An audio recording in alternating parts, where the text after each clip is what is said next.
샬롬 할렐루야. 요한계시록 21장 21절에서 23절이요.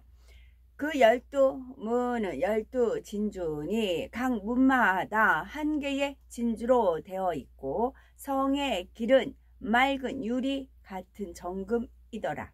성 안에서 내가 성전을 보지 못하였으니 이는 주 하나님 곧 전능하신 이와 및 어린 양이 그 성전이심이라.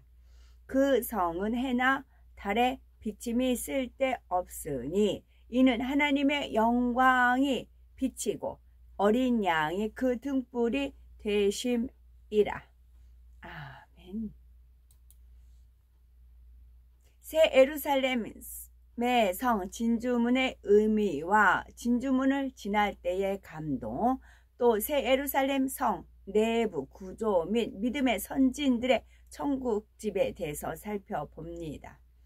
새 예루살렘 성에 들어가기 위해 통과하는 첫 번째 관문으로서 진주문은 마치 이 땅의 개선문과 같은 의미를 지닙니다. 믿음의 선한 싸움에서 승리한 영혼들만이 들어갈 수 있으며 하나님께서 큰 영광을 주시기 때문이지요. 우리가 진주문의 앞에 서게 되면 그 아름다움과 웅장함에 놀랄 것입니다. 또한 웅장한 진주문이 자동으로 열리는 그 순간 새 예루살렘 성 안으로부터 쏟아져 나오는 아름다운 빛과 상상을 초월하는 풍경을 보며 아버지의 무한한 사랑에 끝없는 감동을 느끼게 되지요. 이러한 진주문을 지나 새 예루살렘 성 안으로 들어가려면 일정 거리를 지나야 합니다. 요한계시록 21장 17절에 새 예루살렘 성벽의 두께가 144 규빗이라고 했는데 이를 현재의 단위로 환산해 보면 약 65m가 되기 때문입니다. 100m 달리기에서 그 반에서 좀 더 가면 돼요. 65m. 이때 많은 것을 회고하게 되지요. 하나님을 모르던 내가 하나님을 믿게 된 일, 믿음의 단계를 거쳐 올라오던 과정과 그때마다 주셨던 은혜와 깨우침, 앞만 보고 열심히 충성하며 달려가던 순간 등이 떠오르며 나를 구원하시고 새 예루살렘의 성에 들어올 수 있도록 은혜해 주신 아버지 하나님과 주님께 감사가 절로 나옵니다. 또한 하나님의 말씀을 밝히 깨우쳐 주시고 친히 영으로 인도하신 것에 대한 감사의 기도를 올리게 되지요. 진주문을 지나 성 안으로 들어가는 길은 말할 수 없는 감사와 말할 수 없는 감격으로 하염없이 눈물이 흐르는 것입니다. 그곳에 있을 수 있는 것은 자신의 노력이나 자신의 힘으로 된 것이 아니라 오직 하나님의 은혜임을 깨닫기 때문입니다. 새 예루살렘의 성은 셋째 하늘인 3000층의 중심부에 있으며 성의 내부는 세 개의 영역으로 나뉩니다. 첫 번째는 아버지 하나님의 보좌와 보좌를 두르고 있는 영역이고 두 번째는 주님의 성과 그 성을 두르는 영역이고 세 번째는 성령 하나님의 영역입니다. 이 세 영역을 정확하게 3등분 되어 있습니다. 그런데 이 세 영역에서 느껴지는 행복과 분위기는 조금씩 다릅니다. 그렇다고 해서 아버지의 공간이 더 행복하고 주님의 공간이 덜 행복하다는 의미는 아닙니다. 삼위일체 하나님은 각각의 역할이 있으시되 결국은 하나로서 온전한 조화를 이루시는 것처럼 새 예루살렘의 성의 공간도 각각 독특한 분위기와 빛깔의 행복이 있다는 것입니다. 새 예루살렘의 성을 평면으로 놓고 보면 가로와 세로가 각각 2400km이므로 새 예루살렘의 성 전체 면적은 5,760만 제곱킬로미터가 됩니다. 10회, 1000만, 10만, 100만, 576만이네요. 576만 제곱킬로미터가 됩니다. 이는 한반도 면적의 약 26.2배, 남한 면적의 약 57.8배이지요. 이것을 3등분하면 192만 제곱킬로미터인데 실제 새 예루살렘의 성은 이렇지가 않습니다. 평면적으로만 보면 이렇게 계산할 수 있지만 높이도 2400km가 되기 때문이지요. 그래서 이 땅에서 사용하는 평면적인 개념으로는 천국, 새 예루살렘의 공간을 온전히 이해하기가 어렵습니다. 마가복음 16장 19절에 주 예수께서 말씀을 마치신 후에 하늘로 올리우사 하나님 우편에 앉으시니라 했습니다. 그래서 성부 하나님의 영역을 중심으로 우편이 성자 하나님의 영역임을 알 수가 있습니다. 성부 하나님의 영역 좌편은 자연히 성령 하나님의 영역이 되지요.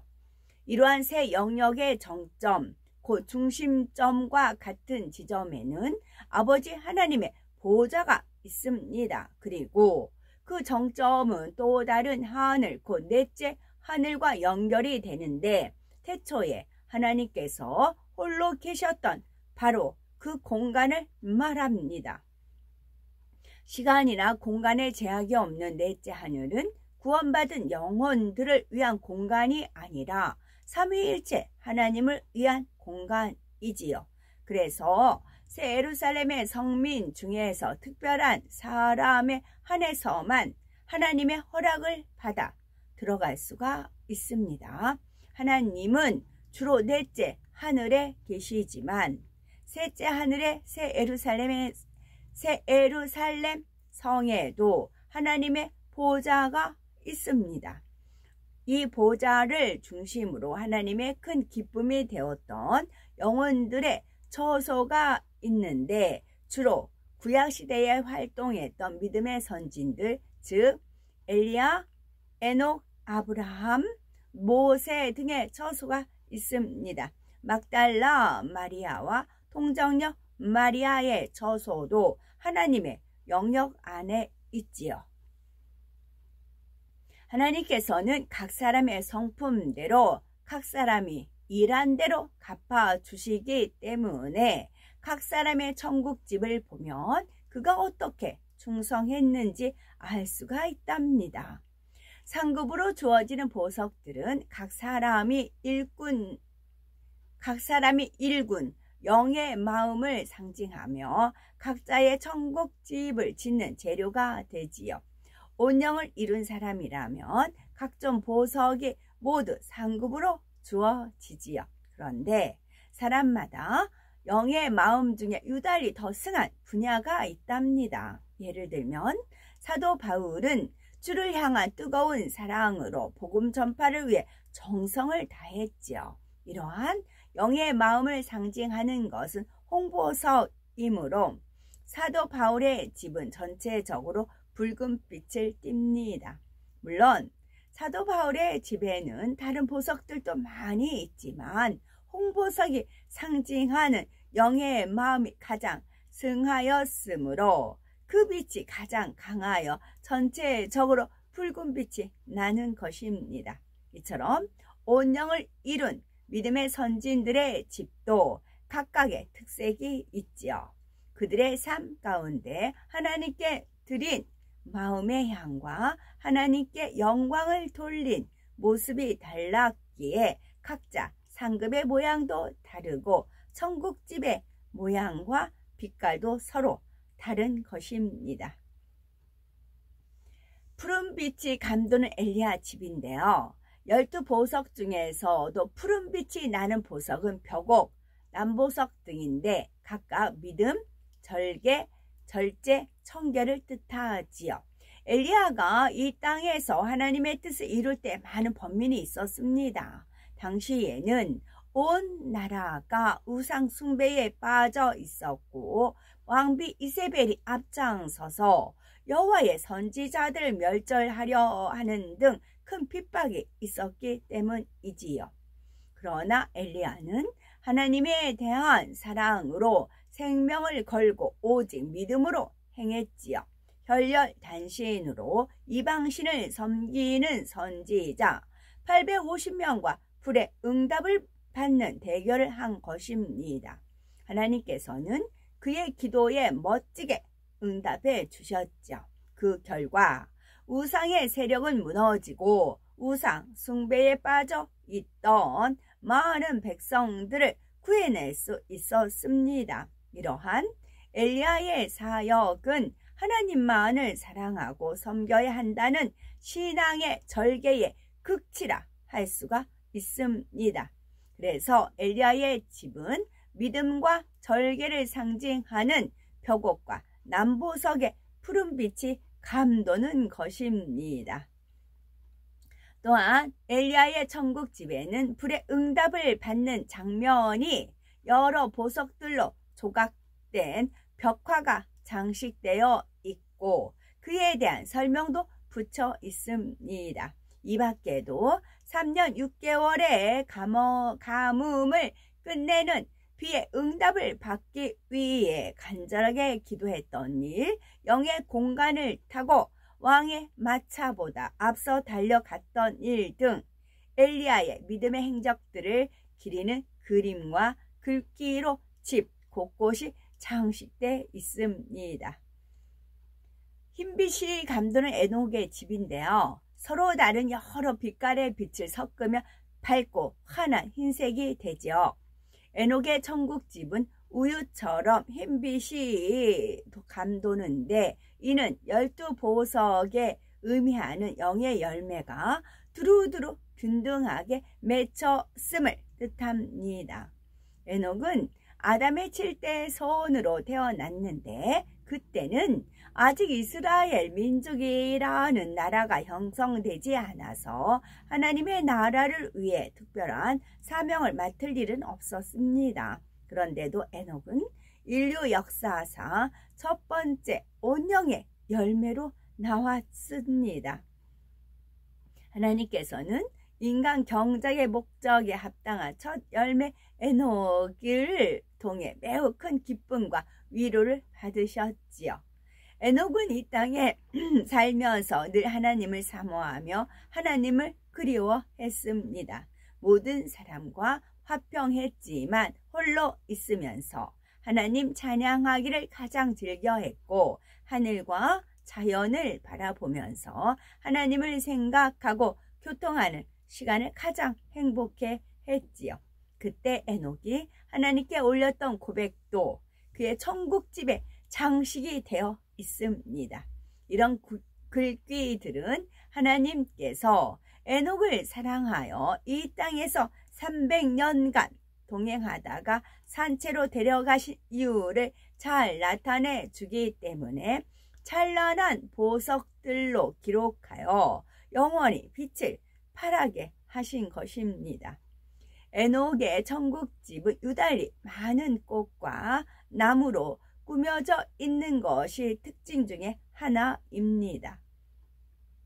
이 땅에 있는 동안 에녹은 산천초목을 즐거워했지요. 꽃잎 하나, 나무 하나하나에 담긴 하나님의 신성과 하나님의 사랑을 생각하며 하나님을 그리워하는 마음을 달랬지요.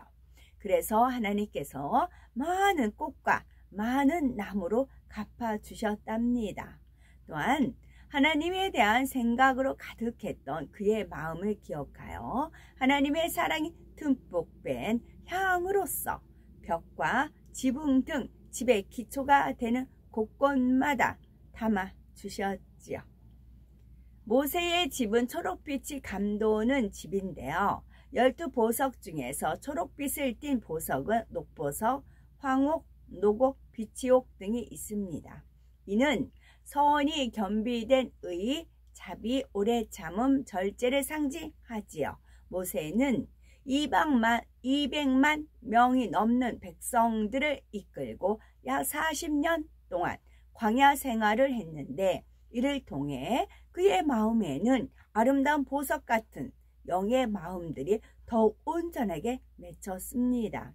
모세는 하나님께로부터 온 집에 충성된 자요 온유함이 가장 승한 자로 인정받았죠. 그래서 충성과 열정을 상징하는 흑마노나 자정과 같은 보석들도 모세의 집을 아름답게 장식하고 있습니다. 또한 마태복음 5장 5절은 온유한 자는 복이 있나니 저희가 땅을 기업으로 받을 것이며 한 대로 모세에게 주어지는 천국의 땅은 매우 넓답니다. 하나님께서 모세에게 직접 하사하는 특별한 상도 있습니다. 그것은 바로 지팡이인데, 모세는 홍해를 가르는 등 어떤 믿음의 역사가 나타낼 때 지팡이를 가지고 다녔죠. 그래서 하나님께서는 모세가 지도자로서 살았던 삶을 영원히 기리기 위해 황금 보석으로 장식된 지팡이를 선물로 주신 것입니다. 모세의 집에도 글귀가 기록된 장식이 있는데요. 그가 광야 생활을 할 때 여호수아와 갈렙을 비롯하여 선한 마음으로 힘이 되어 준 사람들에 대한 감사의 마음을 표현한 것들입니다. 출애굽할 때 모세가 어떤 마음을 품었는지를 표현한 글귀도 있답니다. 물론 성경에도 모세에 대한 기록이 많지만 모세의 집에 기록된 글귀는 성경에 다 기록되지 않은 그의 마음이 표현되어 있지요. 힘이 된 이들에게 어떤 마음으로 감사했고 백성들로 인해서 어떻게 애통했으며 하나님께 어떻게 영광 돌렸는지 상세히 기록이 된 것입니다. 아멘.